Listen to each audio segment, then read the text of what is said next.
só eu vou fazer um apanhado aqui de algumas falas, vai reforçar algumas que já foram feitas e acrescentar algumas coisas.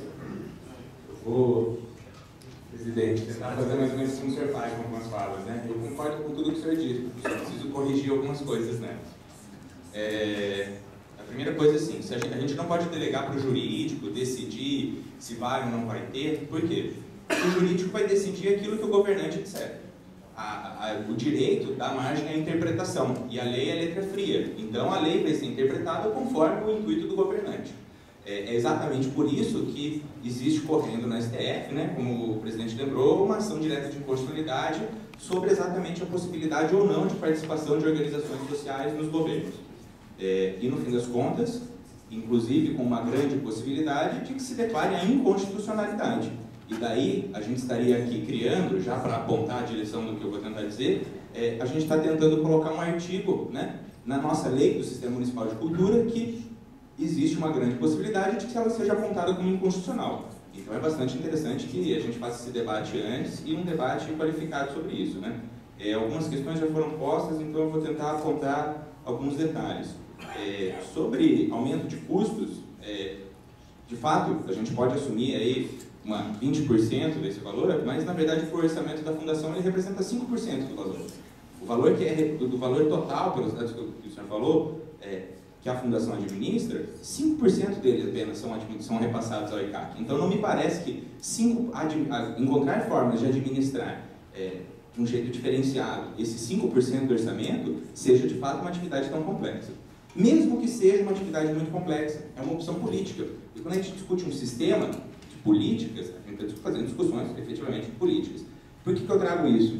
Porque cada vez que a gente transmite para uma organização social ou para uma entidade privada parte da administração pública para facilitar a vida do gestor público, a gente também abre mão da discussão de como fazer, como resolver isso dentro da administração pública. A gente já passou o problema, agora não tem mais que discutir como é que a gente vai resolver isso. Então a gente, inclusive, e eu gostei muito desse ponto que o senhor coloca, né? Como é que a gente vai organizar uma orquestra, como é que a gente vai organizar determinados espaços que tem que contratar e tem que demitir?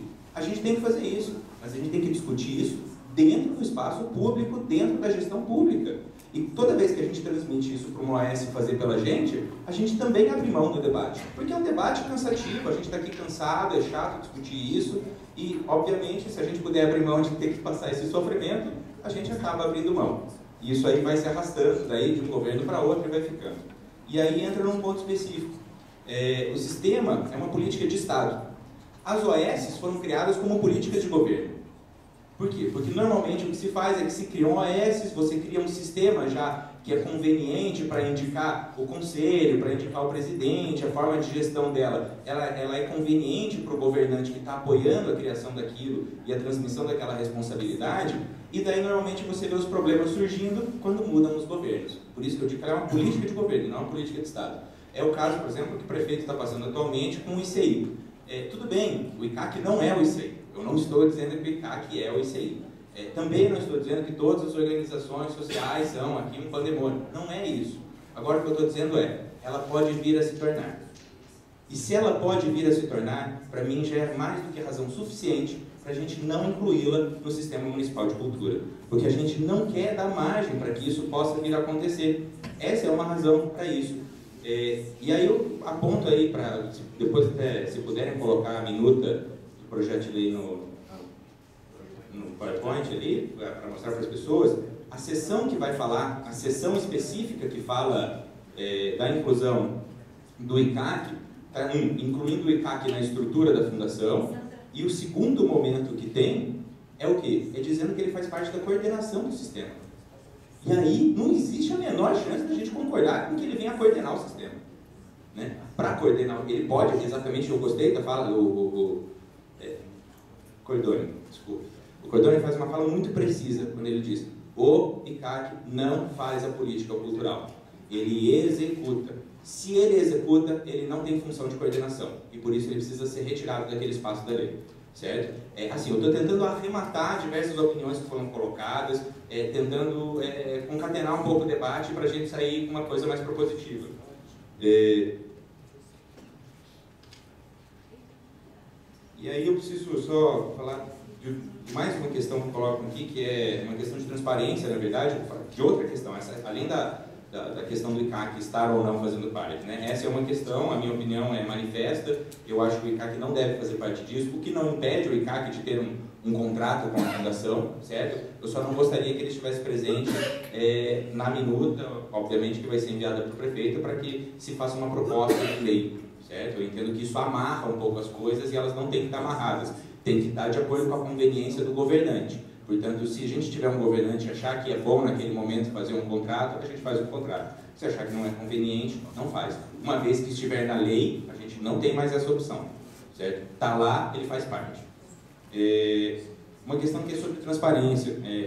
A gente tem a lei de acesso à informação, tem diversas dificuldades ainda na implementação dela. A Prefeitura de Curitiba já tem conseguido avançar no sentido de que presta a informação dentro dos prazos, mas a gente tem um problema central na prestação dessas informações.